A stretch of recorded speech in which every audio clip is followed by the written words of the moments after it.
আজকের আমাদের যে টপিক্সটা সেটা হলো সিন্ধু জল চুক্তি স্থগিত এবং পাকিস্তানের জলবায়ু পরিবর্তন।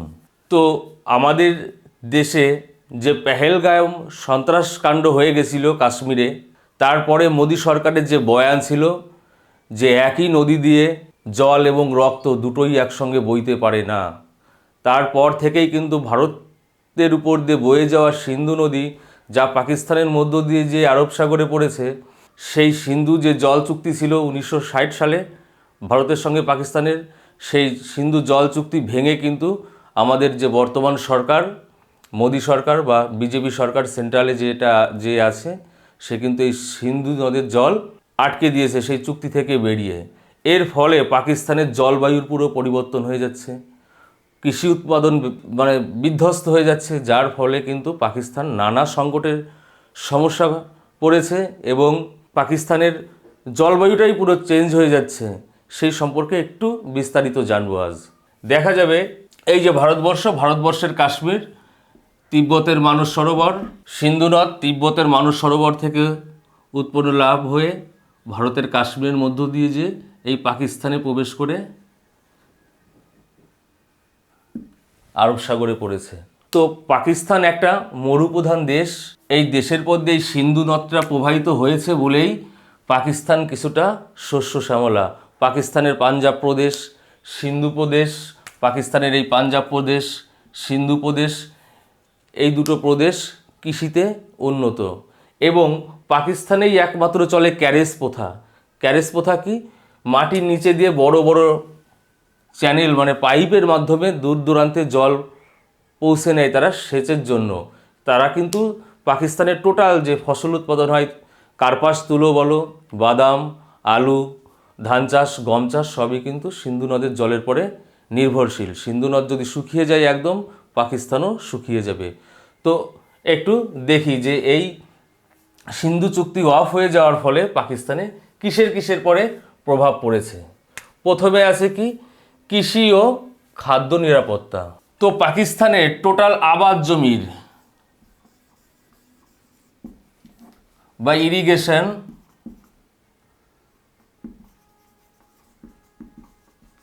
যে ল্যান্ড আছে, যেখানে চাষবাস হয়, যে সকল জায়গায় টোটাল জমির 80% জমি কিন্তু এই সিন্ধু নদের জলের পরে নির্ভরশীল, সিন্ধু নদের জল সেচের পরে নির্ভরশীল।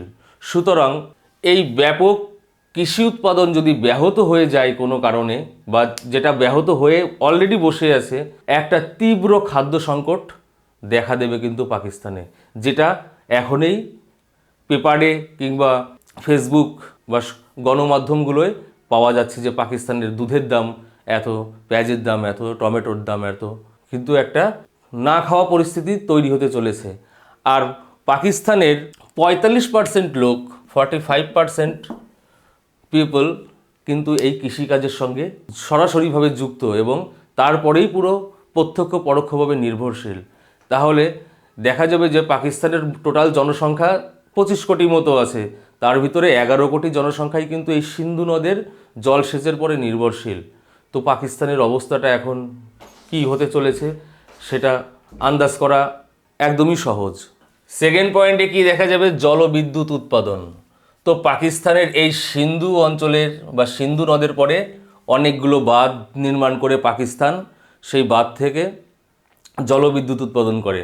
বাঁধগুলো যথাক্রমে তারবেলা বাঁধ, গাজী বারোখা বাঁধ, দিয়ামের বাঁধ বিশেষভাবে উল্লেখযোগ্য।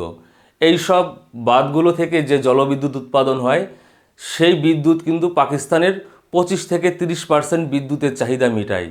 তো এত বিপুল জনসংখ্যার বিদ্যুৎ চাহিদা মেটানোর জন্য কিন্তু এই ইলেকট্রিক বিশেষ প্রয়োজন। আর এই সিন্ধু নদের প্রবাহ যদি অফ হয়ে যায়, তাহলে কিন্তু এই বিদ্যুৎ উৎপাদন পুরো বন্ধ হয়ে যাবে।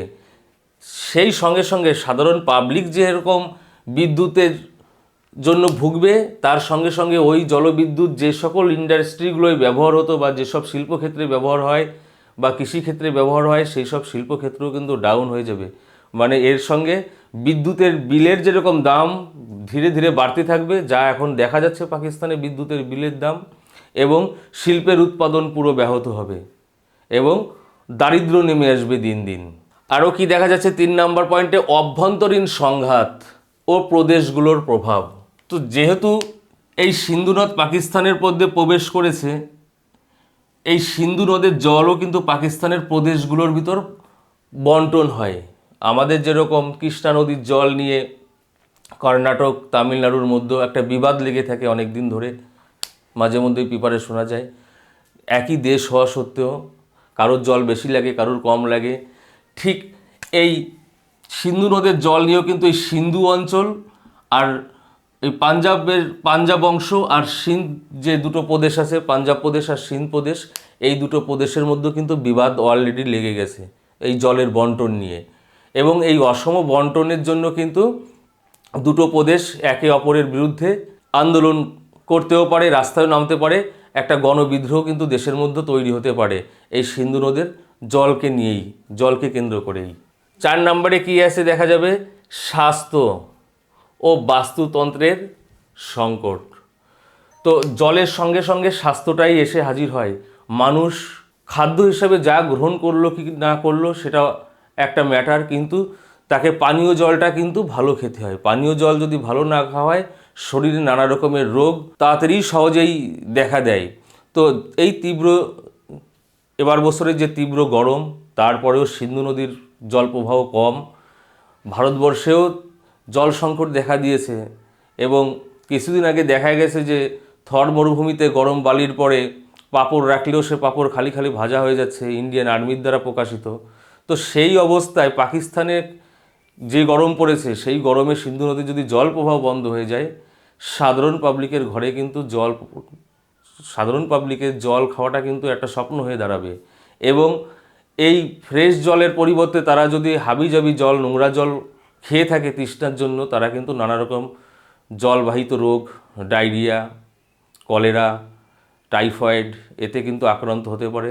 সেখানটায় বড় মানুষদের পাশাপাশি কিন্তু শিশুদের ঝুঁকি সব থেকে বেশি থাকবে। ও বাস্তুতন্ত্রের সংকট। বাস্তুতন্ত্র ওই জলকে কেন্দ্র করে, সিন্ধু নদের জলকে কেন্দ্র করে সেইখানটায় যে জীবজগৎটা গড়ে উঠেছিল, নদীর জীবজগৎ একটা, নদীর ভিতরে গাছগাছালে মানে জলজ গাছ, ওয়াটার ক্রেজ যাকে বলা হয়, এবং ওই জলকে কেন্দ্র করে যে সবুজ বনাঞ্চল গড়ে উঠেছিল, সেই সব বনাঞ্চল কিন্তু ধীরে ধীরে শুকিয়ে যাবে এবং পুরো বাস্তুতন্ত্রেরই পরিবর্তন হবে কিন্তু পাকিস্তানে, যেটা হচ্ছে। যার ফলে মরুকরণ শুরু হয়েছে, মরুভূমি আরও দিন দিন সম্প্রসারণ হচ্ছে এবং পাকিস্তান আস্তে আস্তে মরুভূমির মধ্যে কিন্তু গ্রাস হয়ে যাবে যদি কিনা এই সিন্ধু নদের জল প্রবাহ পুরো বন্ধ হয়ে যায়। 5 কি দেখা যাচ্ছে, মোহনায় লবণতা বৃদ্ধি। সিন্ধু নদ যেহেতু আরব সাগরে পড়েছে, তো আমরা জানি দিনে 2বার জ্বর 2বার ভাটা হয়।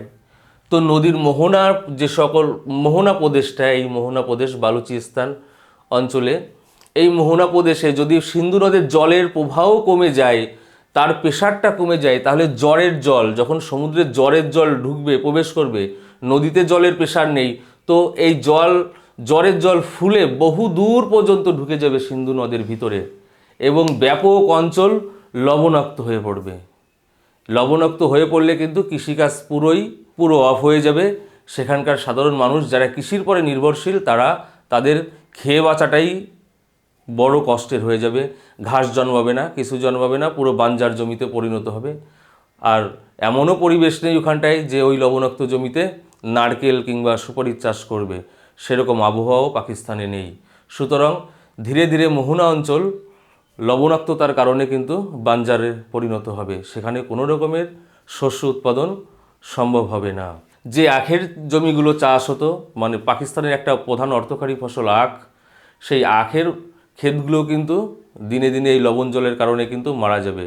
লবণ আখের চাষের জন্য প্রয়োজন, কিন্তু ওই অত্যাধিক সমুদ্রের লবণ জল যদি প্রবেশ করে ক্ষেতগুলোয় কিন্তু সম্ভব না। তুলা গাছও উৎপাদন হবে না, কোনো তুলাও উৎপাদন হবে না। আর ধান গমের কথা তো বাদই দিলাম, লবণাক্ত জল ধান গমের কোনো কাজেই লাগে না। রোগ বৃদ্ধির প্রকোপ এবং বাস্তুতন্ত্রের ক্ষতি, এটা তো একটু আগেই ব্যাখ্যা করা হলো যে জলের অভাবে নানা রকমের রোগ মানুষেরও যেরকম হবে, হাবিজাবি যদি জল খাওয়া হয় ফ্রেশ জলের পরিবর্তে, তার পাশাপাশি যেসব গবাদি পশুগুলো আছে তাদেরও নানা রকম রোগে আক্রান্ত হবে এবং জলের অভাবে প্ল্যান্টসগুলো মারা যাবে, গাছপালাগুলো মারার কারণে পুরো বাস্তুতন্ত্র কিন্তু ক্ষতি হবে। যদি স্যাটেলাইট চিত্রে দেখা যায়, যদি সিন্ধু নদীর জল অফ হয়ে যায় এবং অফ হওয়ার 10 বছর পর যদি স্যাটেলাইট চিত্রে দেখা যায়, পুরো পাকিস্তানটাকে পুরোটাই মরুভূমি অঞ্চল মনে হবে, কাশ্মীরের দিকটা বাদ দিয়ে এবং পাঞ্জাবের উত্তর পূর্ব অঞ্চলটা বাদ দিয়ে পুরো পাকিস্তানটাই মরুকরণে বা মরুভূমি মনে হবে। আর এর ফলে কি হয়েছে? যুদ্ধের আশঙ্কা। যুদ্ধের আশঙ্কা কি? পাকিস্তানে এরকম ওয়াটার ক্রাইসিসের ফলে পাকিস্তানের মানুষের মধ্যে অন্য রব উঠেছে। তাদের জল চাই, তাদের খাদ্য চাই, তাদের কাজ চাই, সব কিছুই কিন্তু এই সিন্ধু নদের জলের পরে নির্ভরশীল। এই সিন্ধু নদ প্রাচীন আমলের তীরে সিন্ধু সভ্যতা গড়ে উঠেছিল, আজ সেখানে পাকিস্তান হয়ে দাঁড়িয়েছে। যদি এই জলটাই অফ হয়ে যায়, সভ্যতাটাই পুরো ল্যাপস হবে।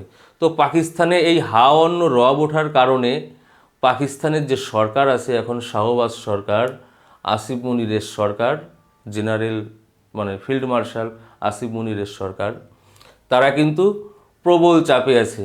অলরেডি খাইবার পাখতুন অঞ্চলে বিদ্রোহ হয়ে গেছে, মানে আজাদ কাশ্মীর বা পাক অকুপাইড কাশ্মীরে বিদ্রোহ হয়ে গেছে, যেটা এখনও চলমান। এরকম বেলুচিস্তানের কথা তো বাদই দিলাম, ওরা পাঞ্জাব কেন্দ্রিক শাসন ব্যবস্থা মানেই না। এই যে তীব্র জল সংকট দেখা দিছে পাকিস্তানে, এবং এই জল সংকট থেকে বেরিয়ে আসার জন্য পাকিস্তান সরকার ভারতের কাছে নানাভাবে আর্জি জানাচ্ছে, কিন্তু ভারত সরকার তাদের কোনো কথার উত্তর দিচ্ছে না। এর ফলে পাকিস্তানের জনগণ পাকিস্তানের সরকারের বিরুদ্ধে যে জনমত বা যে রোষ দিন দিন বেড়ে যাচ্ছে, জনমত গঠন করে তারা আন্দোলনে ফেটে পড়তে পারে এই সিন্ধুর জল ছাড়ার জন্য। এর ফলে কিন্তু সরকারের চাপের থেকে সরকার ভারতের সঙ্গে কিন্তু যে কোনো সময় যুদ্ধ ঘোষণা করতে পারে। পাকিস্তান সরকার ভারত সরকারের কাছে নানা রকমের দাবি দাবা করে যখন পাবে না, তখন যুদ্ধের পথ বেছে নেওয়া ছাড়া তাদের কোনো গতি থাকবে না। আর যুদ্ধের পথ বেছে নিলে সব দিক থেকেই ক্ষতি। এর ফলে সবারই সমাজে বিপর্যয় নেমে আসবে। এইটাই হলো সিন্ধুর জল চুক্তি স্থগিত করার ফলে পাকিস্তানের আজকের পরিস্থিতি। তারা এখন হুমকির মুখে আছে, কিন্তু তারা প্রায়ই ভারতবর্ষকে হুমকি দিয়ে যাচ্ছে যে জল দিতেই হবে, নাহলে অ্যাটম বোম মারবো, এই করব, মিসাইল ছুড়বো, এই করব। হ্যাঁ, নানা রকমের উস্কানিমূলক বক্তব্য চলছে, কিন্তু সামনের পরিস্থিতি কি হতে পারে সেটা সময় সাপেক্ষ। কিন্তু পাকিস্তানের এই মুহূর্তে জলের প্রয়োজন, আর তারা জল পাক, তাদের মনোবল সেরকম হোক যে তারা জল পাওয়ার যোগ্য হোক। আমাদের পক্ষ থেকে সেটাই কাম্য।